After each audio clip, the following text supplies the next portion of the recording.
This theater started around 2018 or so, but it goes back even further than that, where groups of people got together and thought that, this building itself should be deemed a historical site for Edmonton. It's the first planetarium in all of Canada, and so it got that status. And then, of course, they decided when they had some money that to actually renovate it. In fact, it's kind of funny how the renovation project came about, in that you can probably see the big sports complex being built next door there. That building itself is pretty big. It's a pretty big footprint here in Coronation Park.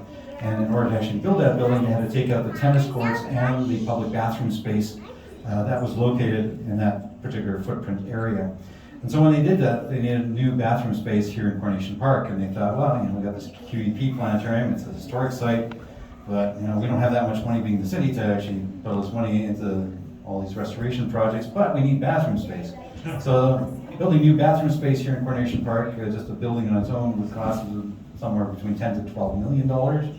And they said, well, let's see how much it's going to cost us to renovate this building. And the renovation cost here was between $6 and $7 million. So they decided to actually take half the building that was the QEP, made it into public accessible bathroom space, which is what you see on the north side of the building. That part of the building used to be a classroom, a dark room environment, a production area. You'll see some of the old photographs out there. So all that area has been now put in as public bathroom space. The other part over here, we still maintain the original lobby to the QEP. We maintain the planetarium here, and the telescope side in Septon has the lease now to operate this little planetarium and the lobby space out there. What are we going to be using this for? Well, we're going to be using it for little kids programs. This summer we're using this building for home base for a few of our camps during the summertime. So the kids will be in here, out there doing crafts, going to visit the main building, then coming back in here. This is sort of like their clubhouse during the summertime. Kind of a lot of fun. This dome itself is a 7.1 meter diameter dome. So going from one side of the dome to the other is 7.1 meters. Originally we had a plaster dome in here. So they went up there and they kind of plastered a bunch of plastering to make a spherical surface. Back in the 1960s, that was all falling apart, it was crumbling. So we took all that out, we put an aluminum frame dome in here. It's perforated aluminum, so if you get it close enough to it, you'll see there's little tiny holes into it, making it lightweight. Still is a good projection surface, probably even better than the plaster surface we had out there originally. The woodwork that you see around here is reminiscent of the woodwork that was in the theater back in the 1960s. This opened in September of 1960, and it remained open until December of 1983, and then closed its doors on December 31st. In anticipation of the Edmonton Space Sciences Center opening on July 1st, 1984. So I'm going to show you a few different things that we can do in here. Again, this is very similar to what we can do in the Zeder Dome. So if you've been in the Zeder Dome, or what used to be called the Margaret Zeder Star Theater at the main building, well, we can do the same thing here.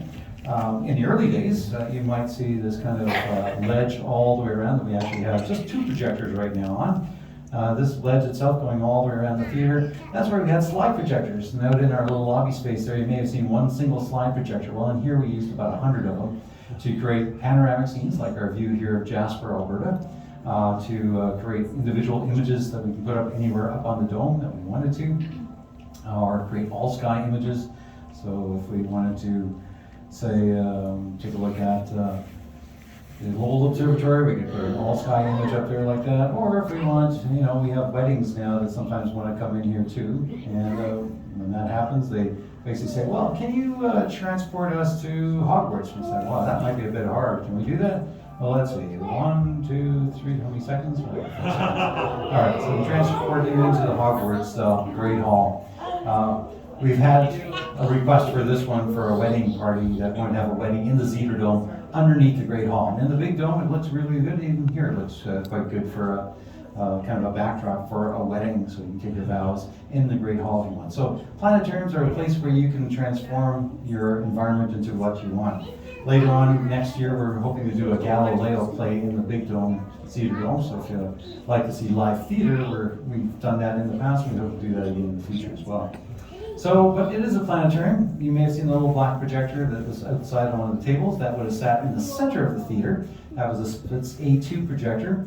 It was a pinhole projector, meaning you just had a big, well, I would say a very small light source at that time, at the middle of it, with that light passing through little pinpricks of the little lenses on there to give you the night sky. Right now, we're using these two JVC projectors. They're 4K projectors, each giving us basically a 4K image over the entire dome. Right now, you can kind of see the sun moving across the sky. We can put up our cardinal points at the base of the dome so we can kind of see which direction we're actually looking. And in a moment, you're going to start seeing the stars. So instead of using an optical mechanical star projector like was used in the 1960s, we've now turned our way of doing things to digital. And I'm just going to bring down the atmosphere here, get rid of the glow of the setting sun. And if you look up right now, what do you see? Stars. Stars, Milky Way, stars, Milky Way, moon, maybe some planets off over here. So this again is something reminiscent of what the old star projector could have done in here too, but it would have done a star field similar to this, with maybe again being able to project the Mars and the other planets with some separate projectors, and the moon as well. And the Milky Way would just be kind of a wash of light through there. Here we can make the Milky Way brighter if we want, so you can kind of see the Milky Way brighter or dimmer. Again, if you go out to the country and photograph the Milky Way, you get something that looks like that. But to the unaided eye, we just see kind of a ghostly patch of light crossing the sky. And right now, the summer months are the best time to get out there and look at the Milky Way, because right down there, where you see the moon right now, that's the center of our Milky Way galaxy, and that's where our supermassive black hole resides. But you also see sort of a hump there. So if I bring it one more time, you'll see a nice bright hump there. Again, if you're looking up, this is a planetarium, so of course planetariums mean we kind of teach people a little bit about what's up in the sky. So if you look up, you might be able to see the stars of the Big Dipper. Can you see the stars of the Big Dipper? Yeah? Okay, go way up over here, and if you look way over here, you might see the 3 stars that handle before the bowl. Make it a little bit easier to see, I'll just kind of put up a picture there for you. So we'll just kind of connect those stars together, and making the Big Dipper. If you take these 2 stars right here, this star here is called Dubhe, and this is Merak. They're called the pointer stars, because if you draw a line through those stars and extend it up across the sky, you'll find a lonely bright star. That, of course, is going to be Polaris, the North Star. And all you need to do to find true north from that is draw a short line down to the horizon. Well, although we call that the Big Dipper, we can connect some other fainter stars that are found around it together, and that makes a pattern that looks like this. Anybody know what that might look like? Ursa Major, which is Bear, right. We have Ursa Major, the Great Bear. In fact, there's 88 distinct constellations. In the old days, again, we couldn't put up with the first projector, we couldn't put up constellation patterns, but with the Venus projector, which was the second projector that was put into the planetarium here, they had separate projectors for the constellation pictures. And of course, you know, we can go through time and watch the sky move as we go, and you can see all these patterns kind of shift. And it looks like it's moving. We can go through day-night cycles really fast. You guys want to go fast? We'll go fast. Well, here we go. There's the sun going around, and set. Nighttime, daylight. Oh, we get this. Now, at this time of the year, we can go really fast. We're really fast right now. And where we stop, we don't know. Okay. Where are we? Anyway. Yeah, star projectors did the same thing. Normally you couldn't move it that fast. Digital technology can do things a lot quicker. But again, it just gives you an idea that, again, we can do a lot of the stuff reminiscent of what the QED could have done a long time ago in here. Quickly just go to some planets. Let's go to the navigational mode here. And is there any particular planet that you'd like to visit? Mars. Mars, Saturn. Well, let's try Mars first. That's not, we can fly to the exoplanets too, yeah. So if you look up there in just a moment, we're going to fly out to Mars. So again, we do this in the main planetarium at the Zeta Dome too. Just out here, we now have the capability of doing things out here. Again, we're looking at using this smaller venue for little kids. So that when the little kids get bigger, you come back here and they'll say, oh, I thought it was bigger. Yeah, so the Zeta Dome, for those of you in here, if you visited this as a child, a long time ago in the 70s or 80s, you may have thought that this was a pretty big area, but of course we probably sat maybe at max, 80 people in here, 80 kids, and of course Edmonton was getting much bigger, we needed bigger space, so that's why the Edmonton Space Sciences Center was actually built in 1984, opening on July 1st, and so that is the planet Mars. Let's go to Jupiter. It's a Jupiter, so we can go to Jupiter. We can go to any of the planets, but we don't have all day here, and I'm just doing mini tours here, so I'll just do a couple of things here. Fly up to Jupiter, show Jupiter, and just to Jupiter, we can put up all its, yeah, Jupiter! Yes, the king of the planets. There it is. Let's not crash into it though. You can see the great red spot there, big oval there. We can zoom out away from it. And now I put up the orbits of a lot of the moons or natural satellites of Jupiter, and you can kind of see them all up there. It's got about 80, upwards of 84 moons right now and counting. Saturn has about 124 moons and counting. A lot of those things are pretty tiny. But you can see how far away some of these pieces of rock that are orbiting Jupiter are really found. And of course you can kind of see their various names as well. So zoom back in here to Jupiter. Jupiter! Not crashing into it. Or we could zoom out. It's a bit of the Count Floyd, if anybody's known Count Floyd is. Probably not. Alright, let's go to Saturn. Take off these guys here. Now we'll go to Saturn. Beautiful world. If you want to see Saturn and Jupiter through a telescope, come back out to our observatory during the summertime in the evening. Our observatory is going to be open on Thursday through Sunday nights. Thursday and Sunday nights from 7 until 10, but on Friday and Saturday nights until midnight to give us a darker sky. And Saturn and Jupiter will be sort of well placed in the evening sky come later August and into September. So if you want to see these really beautiful gas giants of our planet, of our solar system, come up to the observatory in the fall period. So that is the planet Saturn. Well, I'm going to come back to Earth really quick here. So we can kind of land back on the Earth. Don't want to leave lost in space. I'll show you a few little movies here, short ones. One's called Relentless Night, which looks at some observatories around the world, and then I'll end off with one that has some fireworks for Canada Day. We're coming for our landing here. Zipping down here, and go back to our earthly point of view here before the sun comes up, and you can kind of see the parade of planets in the morning sky. We've got Jupiter, Neptune, Saturn up over here. And this is a few days in the future, so that's why the moon is now a last quarter moon and not a full moon like what we see. You see, this will be for July 9th or so. So if you wake up early enough in the morning, you can look at some other planets in the morning sky. But again, later. So let's change over to a little video here for you. So let's do this, and then I'll end off with a little bit of fireworks and a few views of Alberta through the year. So here we go. This does have some music to it.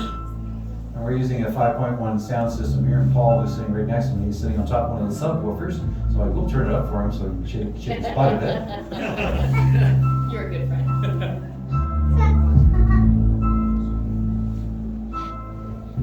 Now this particular show, again, it's just a short looking at some observatories in Mauna Kea and a few other observatories around the world.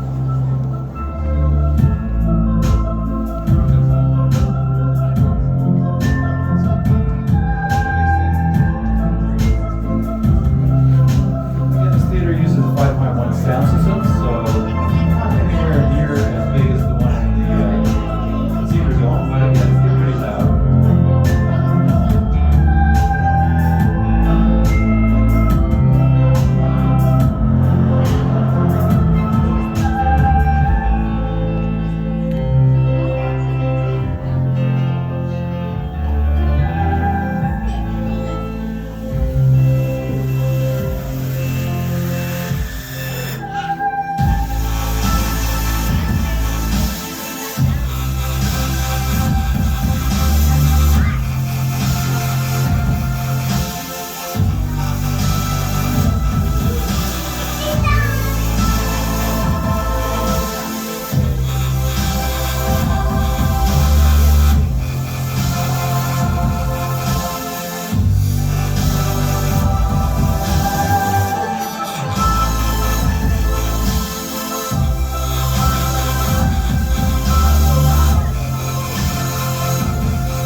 Looking into the center of the Milky Way galaxy, we have a supermassive black hole there that's kind of orbiting it. So the stars orbiting it. This is a nebula showing the volumetric kind of views of nebulas up on the dome.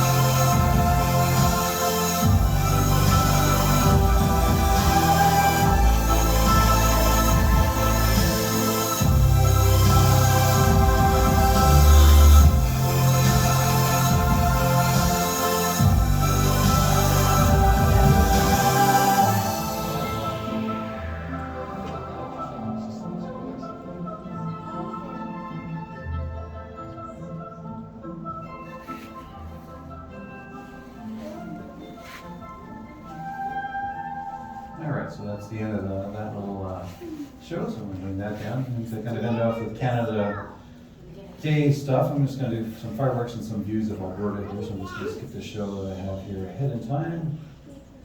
I'll start there. So if you look up there and everything now, we'll play this.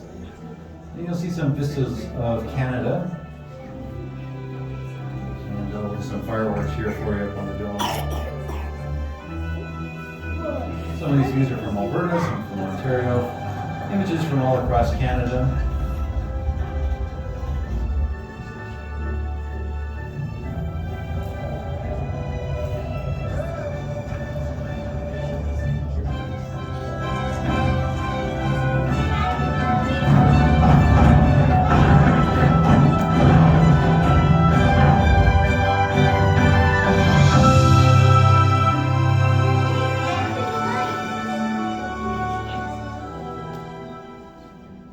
Alright, so that's just our little demo here in the theater dome. I hope you learned a little bit about the theater itself, what it's capable of doing. We're just going to bring up some lights in here. We're going to make our atmosphere come back up here. We're going to go back to current time.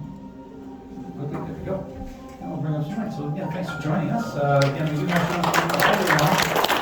shows for everyone.